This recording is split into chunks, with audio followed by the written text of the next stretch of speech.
Umakyat na sa 6 ang lubhang nasugatan sa nangyaring pagsabog sa Tondo, Maynila.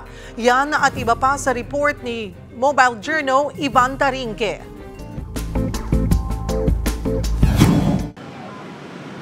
Bakas pa ang dugo sa iskinitang ito sa Barangay 234 sa Tondo, Maynila. Matapos ang pagsabog kahapon ng hapon. 6 na lalaking nangangalaka ng sugatan matapos umanong kalikutin at subukang buksan ang isang kompresor na kanilang nakuha mula sa nasunog na lugar sa Kapulong. Pinag-iinalaan natin today itong sa insidente yung kompresor.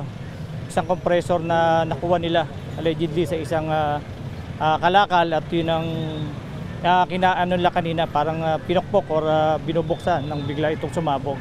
2 sa mga biktima, senior citizen.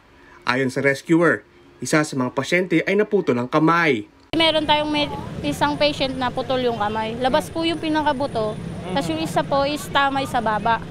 Tapos yung isa po na senior, tumama po yung butas po yung pisngi. Ano yun?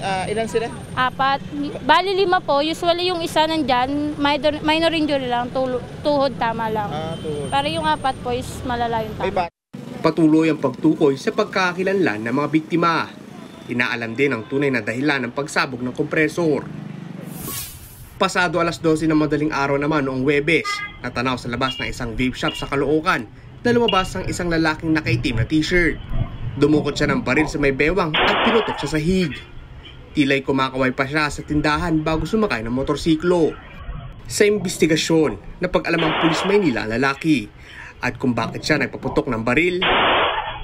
Lasing lang po talaga itong pulis na tumam. Nalasing. Hindi niya na alam kung anong ginagawa niya sa buhay niya.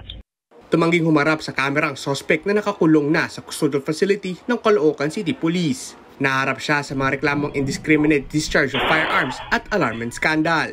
Posible rin daw masuspindi o tuloy matanggal sa serbisyo ang pulis. Mobile Journal Ivan Tarinque po hatid ang muka ng balita.